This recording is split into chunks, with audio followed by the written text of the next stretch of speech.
So I will say that before starting to film, I did get a message or vision that of eyelashes, and my interpretation of that is eyelashes are often like basically like brooms, or they capture little particles before dirt can get into your eye, and they're basically a tool for your eye, for your vision, to protect your vision. Was my own interpretation of that is the fact that there might be particles in your reality that are affecting how you see things. Eyelashes are often, they're obviously to pick up little particles, infestations, that in order to protect your eye. So this could be like protection of your vision, how you see things. If you're wearing rose-colored glasses, it could be about perspective and looking at things just differently, about cleansing, using a little tool to kind of wipe away dirt from your eyelashes. Which obviously is not needed, it's metaphorical. The main thing is that your vision is impaired due to particles, or there's something in your physical reality or in your environment or certain people that are trying to cloud or trying to insert little infestations that you can't see, that are too small to be seen, in order to cloud your vision. So this could be like illusions, Seven of Cups I believe it is, or things might not be how they are, and there might be things under the rug or in the eyelashes, so to speak, of things that you need to look deeper in. Today I'm going to read from my Fairy Tarot deck as my main deck. And then we'll have, this will be my, from the Seasons of the Witch will be my shadow. This will be clarifiers, and this is another fairy deck, which I think is a great combination with this fairy deck as well. I already had these all pre-shuffled actually the night before. I'm a Virgo Moon, so I like to create my space and kind of prepare. But anyway, before I saw the eyelashes, I also saw like the infinity symbol, which is often associated with the Strength card. This could be about cycles as well, like also what comes around, what goes around comes around. It's also cycles of, like, for me it's just repetition, or like the snake eating itself kind of. But basically it's about like you kind of can't get out of the repetition, and it's just a loop. Like there's no ending, there's no beginning, there's no breaking away point. It just keeps repeating itself over and over again, which is symbolized with the Strength card and the Lion, because it's basically infinity. The bond of the wire or the string, or the symbolism, is that it's so strong that it's able to sustain itself. Like the bond within itself is able to sustain itself. What messages do we have for the collective to better serve them today that best resonate with them? What messages? I might get probably not. So we have, I'm gonna just set up the cards first. What messages do we have? I might get probably not. So we have, I'm gonna just set up the cards first. What messages do we have?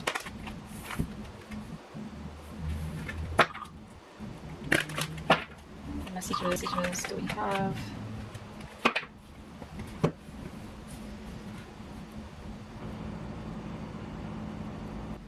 Please clarify, Princess of Spring. Please clarify, Princess of Spring.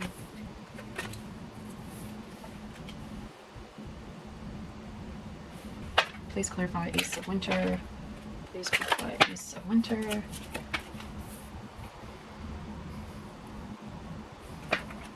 Can you please clarify Eighth of Autumn? Please clarify Eighth of Autumn.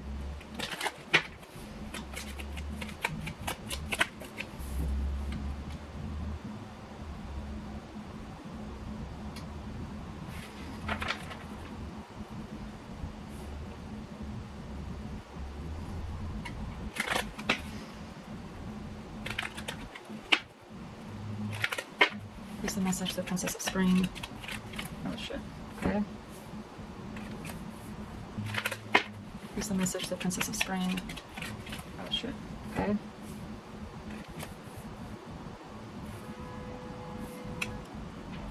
Here's the message with the Ace of Winter. Here's the message with the Ace of Winter. Here's the message Eight of Autumn.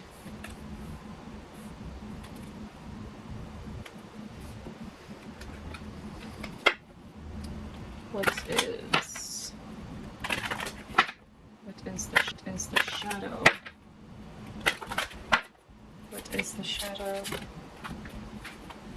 Let me move this over here. So we got grief. We also got night and death, which often illusions, things that need to be let go of. What is the shadow?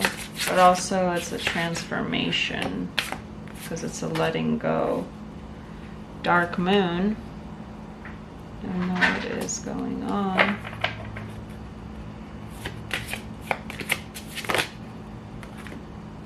Banshee. So first of all, I will say there is a lot of symbolism with butterflies. I mean, it is a fairy tarot deck, but even you can see the kind of the erosion of him. I mean, it's a small deck, so maybe you can see, but they're like little butterflies, and he's kind of like holding on to the pieces of himself that he can while he's kind of dissipating. So this can be referring to like definitely grief. You might be going through a dark moon aspect of your life where there's a letting go and you're needing to release. But I mean, even with the grief card, like she's tied up, it almost gives me like a puppeteer, like maybe there's someone like controlling you, but maybe, I don't know, I just feel like there's something else going on behind the scenes, like you're on stage and your hands are tied to something or someone else, and they're kind of having you play a role that you don't feel invested in anymore. But the main message with the fairy tarot is Princess of Spring. It's definitely it's a time to go after your dreams, do something that expands your horizons, let your creativity take flight. So this is definitely about what you are energized by, and has a very summery spring aspect. Spring is often about letting go before it delves into the summer. So this can definitely be about cleansing and kind of opportunities and being optimistic about the future and just more creative, kind of a Queen of Wands energy I get. And even like the leap of faith she's taking, she's on a swing and it's like connected to nature. So I feel like any leap of faith, Mother Nature or the universe will have some platform for you to be on. And then the Ace of Winners, the winner parts of this deck specifically just gives me like a sense of hibernation and things kind of in the background, because winter is definitely more like the grizzly bear energy where you're kind of delving more into hibernation and sleeping on things. A snow leopard, I guess it's a snow white tiger, but that gives me a sense of just like being soft on your feet while you're making your path, in the sense that like snow leopards, snow tigers are very vigilant. But I mean, I don't think this is a time for hibernation per se. Obviously it's the Ace of Winter, so this is about new ideas and implementing those ideas that you have into a bigger project, or using the tools that you have to create a kind of NorthStar aspect. So this could be about healing. And winter itself gives the earth, or nature itself, it gives it like a time to heal and take a break from growing. So of course there's like a cycle to everything. So this could be a time to start speaking clearly, or start figuring out what you actually want, and starting to implement small ideas into a bigger project of like the bigger picture. I feel like winter itself represents like shedding, it's peeling away, because the trees like have no leaves and they're kind of just bare. So this just might be, this is like a completely new start. And I mean, I guess the imagery I was getting with the snow leopard or snow tiger, more specifically the snow leopard, is that they're able to go on snow without being heard. So I guess with that, it's like go on your way to ignite these new ideas, these creative projects, and be optimistic about your future. But I don't feel like it's about like telling people where you are or like what your plan is. It's about like implementing these ideas and starting to create it into your mind and communicating in more with the universe of where you want to go or what you're seeking, and using like nature's cycles. Like she's literally just using air, so this is about like thoughts, using your thoughts to implement a physical realm, a physical an actual physical thing you can touch and feel, a snowflake. But she was literally just taking what you can't see into something more physically visual in the world. And yeah, the Eight of Autumn is about do more research before proceeding, education in the form of seminars, going back to school, or apprenticeships, excellent craftsmanship, and long-term projects. This could be also in the sense of like maybe you would go back to school, but non-traditional. You could just have a mentor in a non-traditional way that is teaching you the ways into your creative aspects. This is someone that could be more, obviously I already said it, as a mentor, but someone like more elderly in that path that kind of like takes you under their wing and leads you.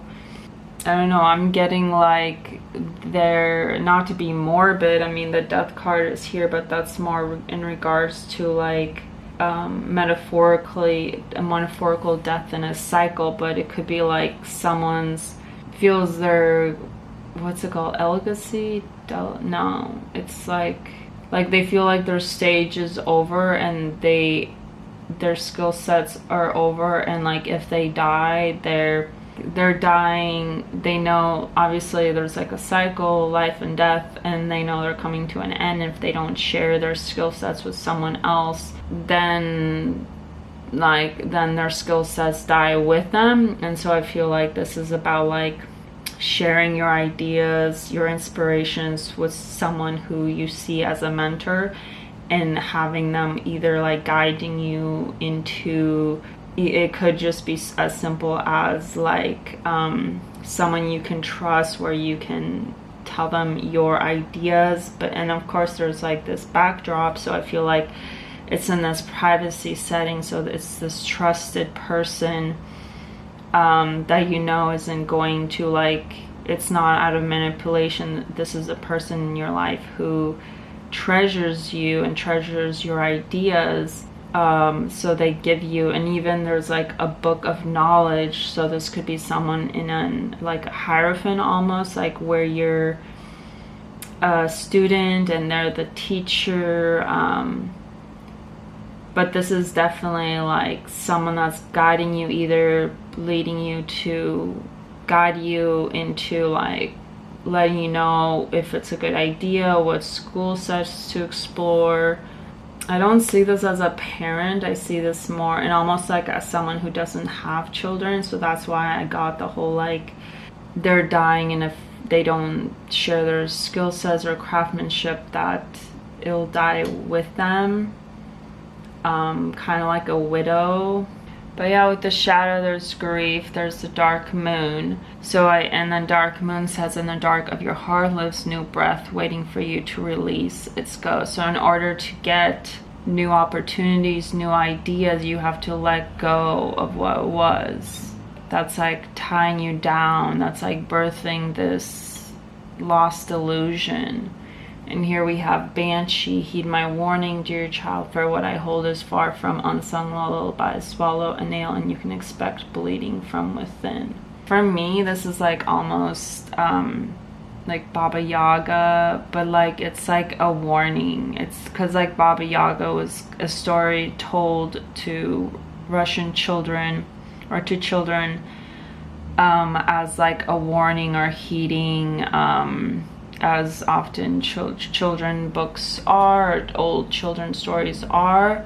But yeah, it could even be like an ancestor is what I'm getting. Like maybe that's how the 8th of Autumn and Banshee are connected. There's like this elder person and they might be there to kind of just like it's kind of like the dark aspect of the Hierophant, where this could be a person that's like the dark witch of a little town. I mean, I know that's like, but it could be like this widow of a town that everyone always avoids, but somehow you've befriended them and they see you as their child and you see them as your teacher, and they kind of give you that warnings. But definitely with grief and the dark moon, there's definitely like a release that needs to happen in order to bring forth the Ace of Winners, something new, to mold what you can't see into something physically. So like molding ideas into a physical reality, into pentacles, which is like materialism in our world. I mean, even in here, it's like a complete dissipation of him, transformation of butterflies. And the polar opposites of yellow butterflies and this like fogginess. And he's like trying to hold on to what he was, but there's a transformation happening. And I feel like that might be where the grief is, where you're like being a puppet to someone else's dream or life. And you know what's interesting, I just noticed? So these two cards, like she's kind of like going into this raspberry bush. Could be running away, could be running into, like this could be a time to explore like more of your wild aspect. But I see this, for me, it's looking like she's running into the bushes and then she's like kind of hiding in the bushes. I mean, fairies are seen as being very mischievous, so that's where I get with this. Mischievous? I don't know how to pronounce that word. Raspberries are definitely, they're definitely symbolism of summer themselves. That's when like strawberries, so this could be like a fruition, prosperity, maybe even like a possession of, and then it's kind of going wild, it's going crazy. So maybe this is where these two cards come from, like maybe you're being like a protection of your ideas, or maybe even like truly like accept your dark aspect. I mean, this card is interesting, and this deck itself is actually not even tarot oracle. It's like a separate fairy, and each card has a different artist, so that's why it's like a completely different art style. But even here, you can see like, well, I don't know if you can see, but it's like a human arm, and then he's like transforming into, like, this arm is actually transforming into what looks like scaly, feathered, like he's almost like transforming back in nature, or like this beast, but like there's this guardianship.